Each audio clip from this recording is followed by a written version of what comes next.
Saimara merupakan salah satu penderita GERD sejak kelas 8. Mahasiswi sebuah perguruan tinggi negeri di Bandung ini pun harus menjaga pola makan dan gaya hidup agar gejala GERD tidak sering kambuh. Selama bulan Ramadan, Saimara makan sahur dan berbuka seperti biasa. Hanya saja ia tetap memperhatikan bahan makanan yang disantapnya dengan menghindari bahan makanan yang pedas, asam, atau mengandung gas.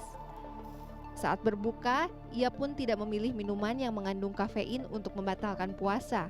Menurutnya, kafein dapat meningkatkan produksi asam lambung, terutama saat perut kosong.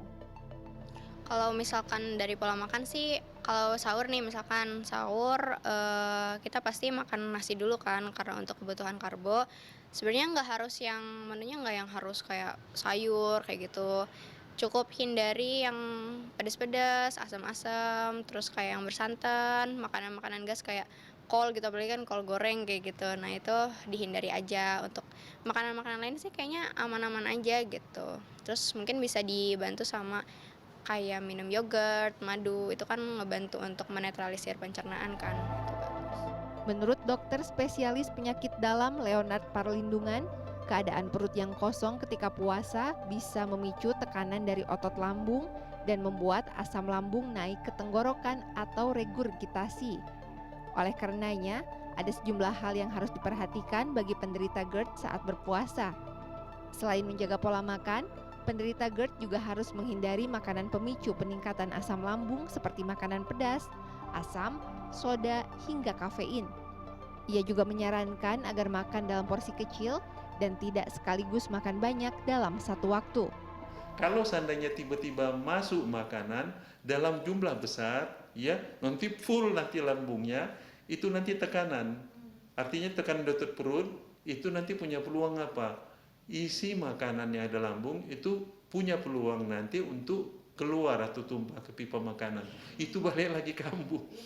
Balik lagi. Jadi orang-orang kan itu seringkali nanti yang paling sering itu adalah nyeri dada karena tumpahnya asam lambung beserta makanan ke pipa makanan. Carilah makan karbo yang kompleks, ya seperti kalau kita bilang itu umpama kentang, ya atau beras merah, atau kalau kita bilang makanan yang mengandung gandum, ya oat gitu ya. Jadi makanan karbo kompleks, ya kemudian nanti kalau mau cari lemak boleh, tapi makanan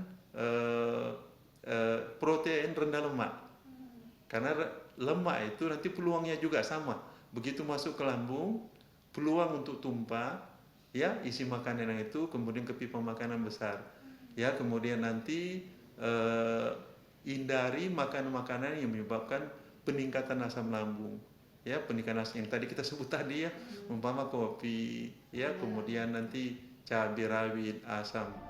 Leonard turut menganjurkan agar menjaga pola tidur yang cukup dengan posisi kepala lebih tinggi untuk menghindari stres yang bisa meningkatkan asam lambung. Tim Liputan CNN Indonesia, Bandung, Jawa Barat.